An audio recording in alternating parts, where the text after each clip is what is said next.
接下来请收看中嘉新闻。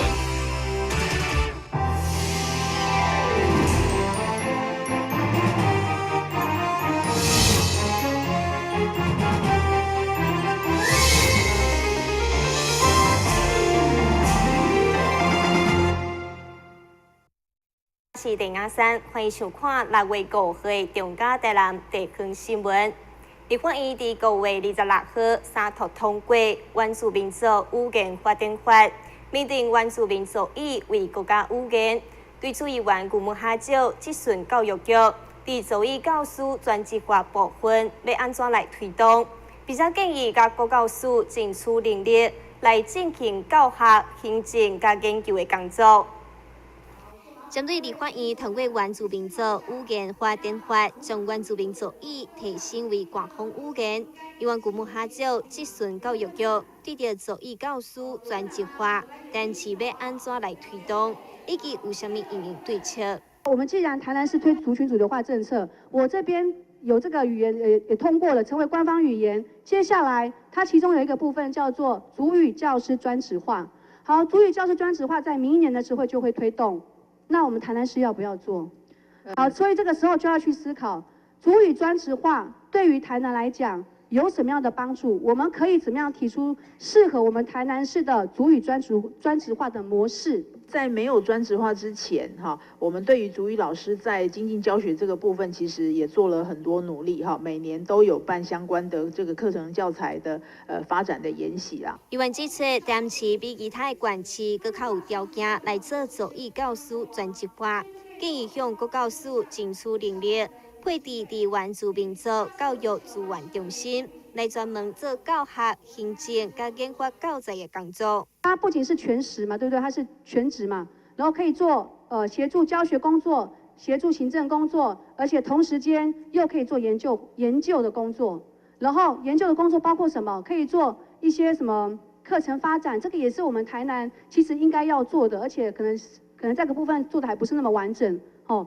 那这个部分是不是有相对更多的人力，好好的去研发教材？另外，关心到原住民的体育发展，议员表示，有真侪家境无好的学生，拢必须募款参加比赛。教育局除了提供资源协助以外，也要提高奖励金来培育优秀的选手。但新闻站山林根采访报道。议员张世贤伫总质询当中，质疑市长赖清德反中有台独理念。对此，市长赖清德反驳表示，伊并无反中，伊是亲中爱台，并强调台独并无代表反中，伊是尊重中国、爱台湾。议员张世贤伫总质询一开始无偌久，就摕到写有勇敢的台湾人的牌子，送予市长赖清德。说来表示，不管市长赖清德是反中国，也或是台独，伊拢无意见。只是希望台湾会当把握中国大陆这块市场大饼，频繁来往，以促进台湾经济。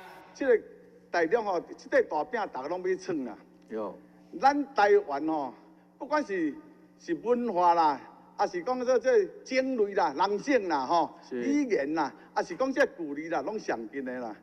咱应该爱鼓吹咱台湾人较少含这大陆同乡。安尼当有法度讲来台湾带来讲，咱台湾的这个说百姓较会富裕啦我无反中，我是亲中的，我无反中。你亲中呢？但是你有台独的思想嘛我亲中爱台。爱台啦。你明明你都捌讲你都要台独的迄个理念，都讲互听。台独无代表反中嘛。好啦，对无？即摆我无啥物这迄啦。尊重中国，亲近中国。你的思想爱台湾，爱台湾。我啦。议员指出，中国大陆在经济方面提出“一带一路”，但台湾却是推出一例一休，而且自实施以来，不但引发经济破万，就连工资、物价也跌得起，使得总统蔡英文民调也低落。现在市长赖清德若是有意愿要到中央，这是一个机会。这民调来讲阮蔡小姐这民调这那小摆机会来呢当仁不让啦，无你即摆你过来，你要去选了，甲伊讲你要新北市、要台北市选，到底是选若无是甲你若无要选，是要甲伊下倒底？规气你规气直接你就讲对无？面雕吼，你也算袂歹，哦，啊机会来啊，啊就甲试看嘛，无要紧。有那是甲咱台南市的工作做好较要紧啦。啊，你后日啊，那你讲要管台南市就好啊呢？啊，你搁东话尔呢？啊，你开车要搬搬，无你要对？迄个孔子讲都毋敢收人价面贴，你想到1、2年后的代志，想但是啦。但是你讲哦，看见未来呢？啊？你都看见未来呢？对啊，毋来讲咱毋咧看到鬼。但是着眼现在啦。接下来对着房屋税调整的政策，议员指出，一个为市民创造合理的政府，税应该爱愈扣愈少。咱新闻站山林根采访报道。台南市房屋税为今年开始调整，佮回推到15当前的厝，引起真侪民怨。议员柯志春伫总质询当中，也表示厝是愈大愈旧，但房屋税煞颠倒调起，非常无合理。对着房屋税调起，并且回推到15当前，民国90年以后起的厝，议员柯志春认为并无合理，因为房屋税是依照当时的造价来核定税额。加上厝会愈来愈旧，所以对着旧厝做房屋税调起的动作，并无道理。新营建才有它的基准的办法，才有去核定课它的房屋税额，没有错。但是你核定完了以后，已经课税了，你明年后年它是不调涨的。房屋税额是这样子的，房屋税法里面的规定是这样子的，它里面你造价出来以后，你按照你的造价成本。然后就去课定你的房屋税额是没有错，它是有一个基础在那里的。但是我们突然间把它在原稳的旧房屋里面5年、10年，你把它的房屋税再调涨，这是没有道理的。因为在市政府里面征收，它是有年数计算啊，它是有折旧问题啊。柯议员，因为依法爱课征的对象是所有的厝，但是呢，咱不动产评议委员会。认为讲啦，所有的厝，安尼都无道理，像你讲的，所以呢，再甲范围甲缩小到90年以后的厝。财政税务局也补充解说，根据房屋税条例，必须每3档调整一摆，而且依照厝的年限甲物价指数来做调整。徐议员报告好，我们现在有66万户是要课税的，对，另外有21万户啊是不用课税的，是免税的。所以它就是有按照这个在调整。免税。第二个就是说，在房屋税条例规定，每3年要重新评定一次。好，评定的时候呢，陶多你讲的新建的，我们会按年数会折旧，会按照物价指数来调整，是这样。同时，议员也针对一例一休的政策提出批评，认为应该爱重新修法。对此，市长赖清德表示。劳工局已经有将相关的意见提送劳动部，李无前也已经有立委要来提案修法。咱新闻站山林根采访报道。台南市南区健康市场为民国81年启用以后，上车营的时阵有436个摊位，不过因为生意愈来愈歹，县市合并以后，真侪摊商拢无营业，所以市府配合都市计划。已经将市场变更成为公园用地，并且甲摊商终止契约。不过，因为部分的摊商依然拒绝搬迁，所以上午台南地方法院强制执行，但却引发摊商不满抗议。这个健康临时市场摊商，这几天听讲台南地方法院今日将强制执行拆迁的停书，真侪人几啊暝拢无困，一透早就组织表达不满。毛警方出动专庭戒备，避免冲突。其中对开无够大，目前也伫遮开素食的头家就无奈表示，民国76年当时市场是政府同意由摊商自主兴建，议会嘛通过合法停书，而且有公文白纸黑字，乃雄雄变更成公园用地，拢无协调通知。现在话听就要听，真正要口无目屎。主体是市政府起的哦。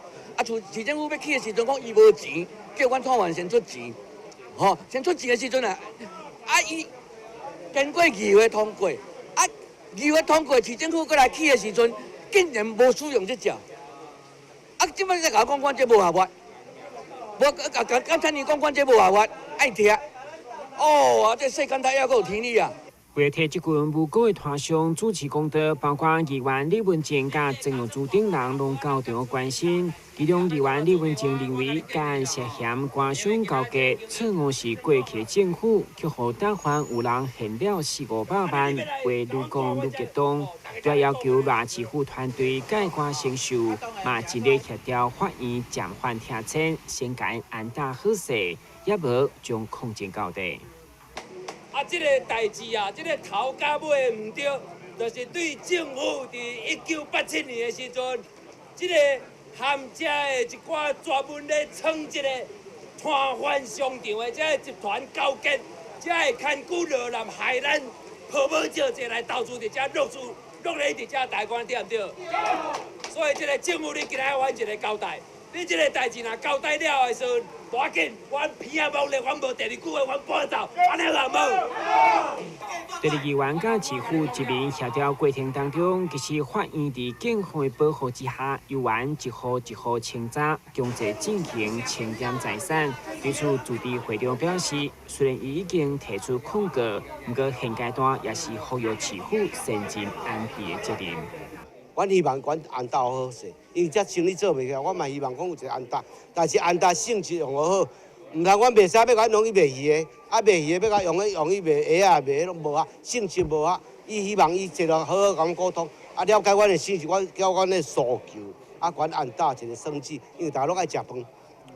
市长处表示，因为多数摊商拢拒绝无搬迁，所以市府才会委请法院分析提出强制28户的使用人搬迁，其他64户因有第三人的关系，要等法院裁定，搁再做后续处理。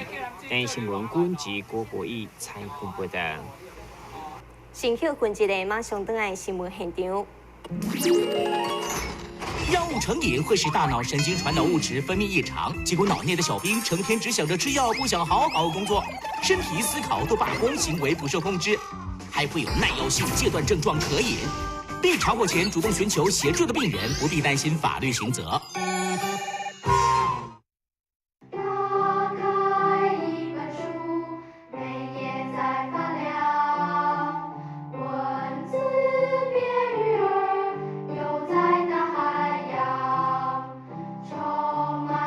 欢迎你和我一起来收看《非读不可》，台南爱读册。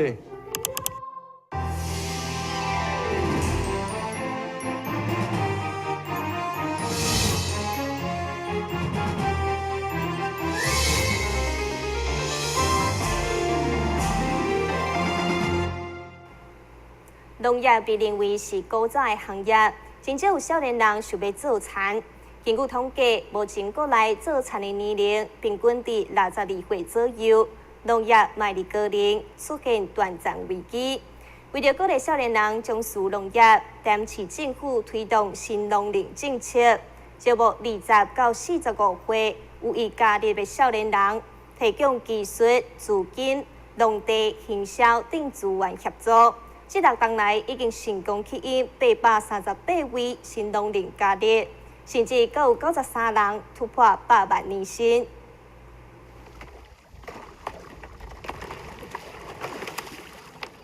因为我没有一直强制喂啦，因为一直强制喂他们会大很快，可是那个死亡率会比较高，所以我是希望说以一个养殖的部分，我们能够控管在说存活率比较高的状况之下。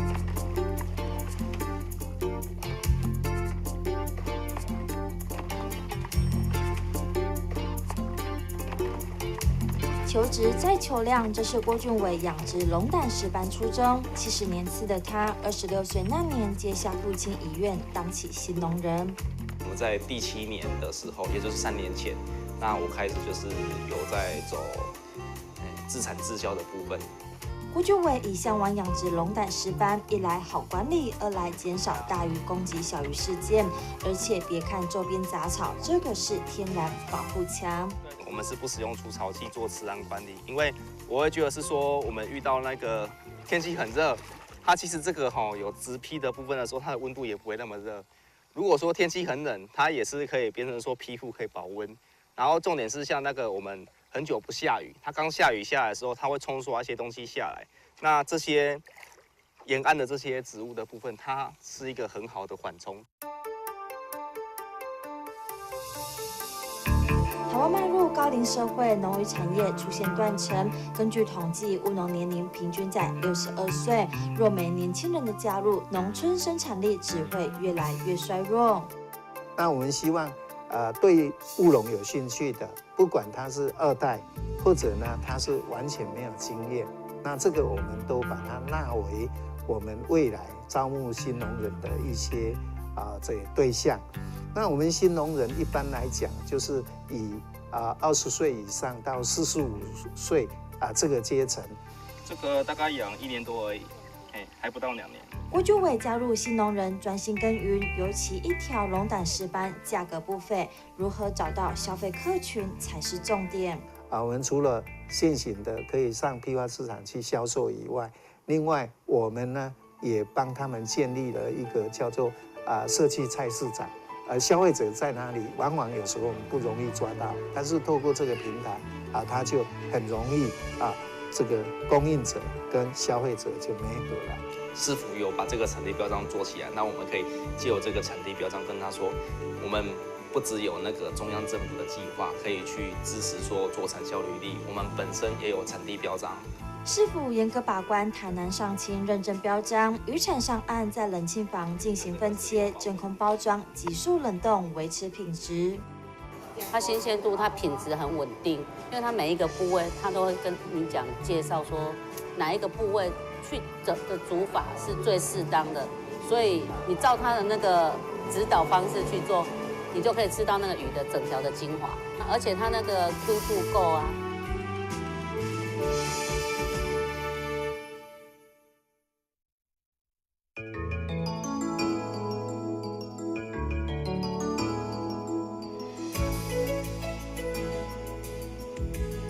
过去农民总是单打独斗、刻苦经营，但现在反而是团结力量大。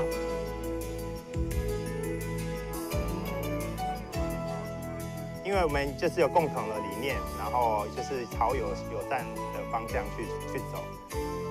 番社蔬果联盟5位伙伴来自不同领域，林俊仪负责技术指导，林俊伟农机具维修，苏俊波负责货运，林玉贤发挥文笔长才，王良耿则是行销。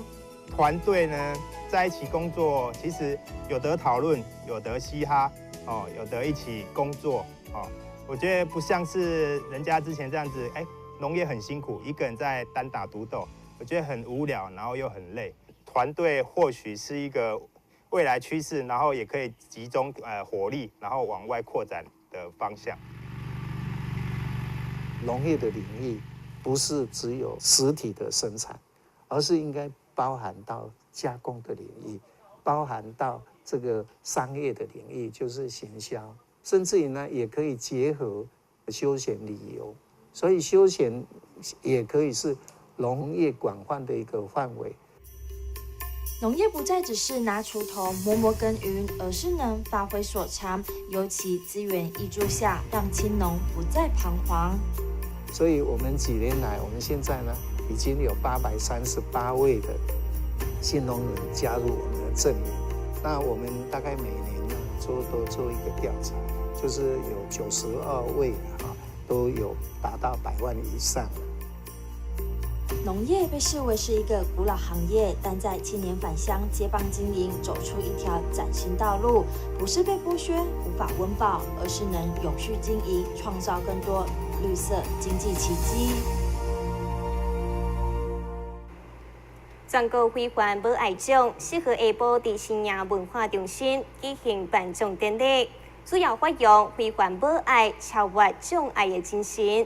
现场同时表扬来自全国各地16位的得奖者，场面相当温馨。妇联会用心准备的舞蹈，展现出台湾母亲辛劳的日常生活以及优美的信仰。这也是每一位子女心中母亲的形象。非凡母爱的颁奖典礼，就伫咧安尼热烈而且温馨的气氛之下，展开一连串的节目。今年度总共有16位来自全国各地非凡母亲得奖，因的故事让人感动。他瘫痪是25年，这个母亲亲妈妈不离不弃啊，全心全意的照顾，不止在家庭，培育到学校，培育到宿舍里边。所以看的话，真的是让我们非常的感动又心痛。有这么伟大的妈妈啊，真的是我们一般人做不到的哈。那所以今天这些的妈妈可以说，16位的得奖者可以说呢，天天都是美丽的一个动人的一个诗篇，天天都是感人肺腑爱的一个故事啊！你们每位得奖者可以说是慈悲的化身，菩萨的活现，在你们的身上真正的表现出辉煌的母爱。第8届，我是希望说可以永续下去，那就是要借助社会各个阶层，大家也好，有钱出钱，有力出力啊，企业界像咱这个张董事长这款的吼，可能你就是下当找一寡企业家出来，啊，无事就是讲哦，即摆这基金会我知影，真艰难啊。透过非凡母爱奖的选拔甲表扬，互社会大众发觉，长期照顾身心障碍子女无平凡的事迹，也请社会各界以同理心对待因，用较侪关怀来鼓励因。咱的新闻王志豪采访报道。为了宣导友善校园，让学生会晓保护家己，避免伫求学的阶段被欺负。所以综合国小伫防治校园霸凌相当积极。上午除了出版绘本，邀请小作家来分享，佮打造全新的行动图书车，要伫校园拍拍照，相当吸引人。对104下年度开始，中华国小已经连续2档核选教育部防治校园霸凌的示范学校，持续办理友善校园的规划。其中，去年由老师指导之下，蔡尚明和方言田2位同学竟家己设计图文，开发一本叫做《布鲁托森林》的绘本，描写古水的兔仔伫树林当中有可能被欺负，结果是用智慧甲勇气来克服的过程。因2位小小作家想应母校邀请，嘛转来甲学电话分享。希望借由这个绘本，能让学弟妹更了解霸凌，然后遇到霸凌的时候，能够懂得去面对，积极解决。借由绘本的方式，让学弟妹在读这个故事的时候，不会觉得枯燥乏味，也不会觉得艰深，是很容易懂的。另外，为了吸引学生学习的兴趣，校方运用教育部经费，嘛打造一台全新的行动数位图书车，确实会当连接网络、放上音乐甲影像等设备，已经成为学生自我眼光。以后嘛将配合主题宣导，伫校园拍拍照。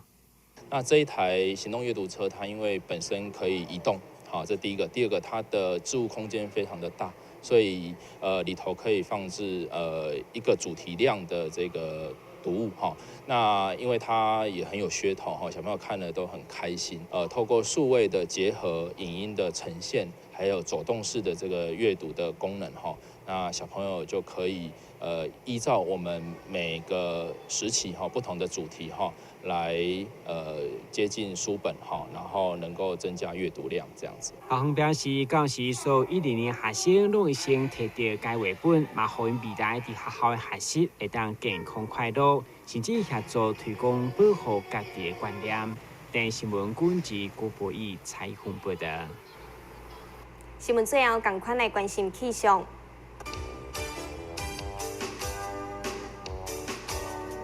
明仔是济云，有时好天的天气，温度28度到32度，落雨记录2成，海面平均风力4级到5级，上大阵风8级。